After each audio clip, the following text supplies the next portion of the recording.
The dreaded C word. No, not that one. I'm talking about cellulite.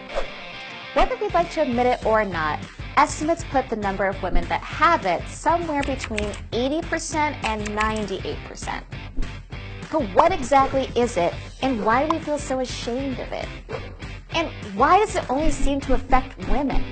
Nameless. In fact, cellulite occurs when fat cells protrude through the skin to produce that famous dimpled or orange peel effect. Cute. Most women will develop cellulite between the ages of 25 and 35, though some will get it much earlier. So why do we get it at all?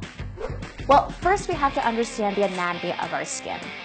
The outermost layer of skin is the epidermis, and right beneath that is the dermis, which is filled with hair follicles, sweat glands, blood vessels, nerve receptors, and connective tissue.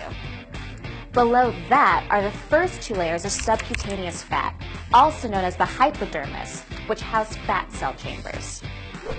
Cellulite is caused by the protrusions of these fat chambers into the dermis, which is what creates that bumpy appearance. Scientific theories point to a weakening of the connective tissue bands in the dermis as a possible reason that cellulite occurs. But there isn't a total consensus on this in the scientific community. It's likely that the causes of cellulite can be attributed to a number of factors, including genetics and hormones, as well as diet. Now, for those of us that have it, it usually appears on the knees, thighs, arms, and butt. So why are women more likely to get it? Well, you can thank your hormones and body structure. Men have a tight knit of crisscrossing connective tissue, whereas women have a much looser, more sparse net, which allows fat to protrude through it more easily. Estrogen is also a factor. Fat cells respond differently to different hormones, though the science isn't completely clear as to how. Men have more testosterone and also have a lower susceptibility to cellulite. It's not known whether testosterone prevents the development of cellulite, or if the presence of estrogen causes it. Women can also blame their alpha and beta adrenergic receptor ratio in fat cells. Alpha receptors trigger fat production, while betas break it down.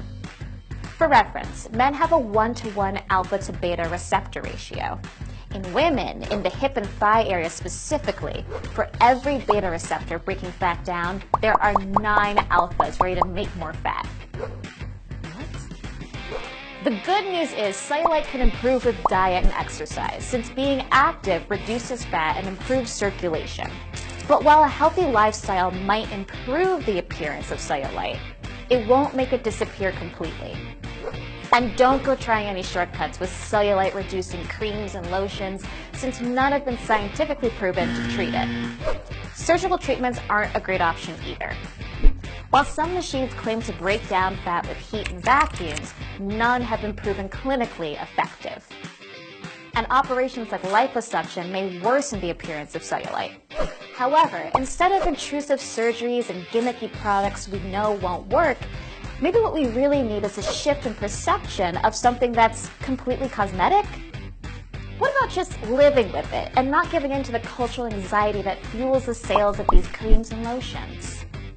The only thing that can really defeat cellulite is an overhaul of our modern beauty standards.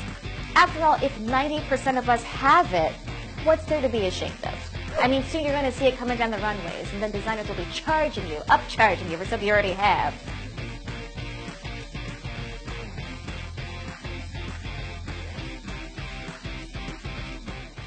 Nameless.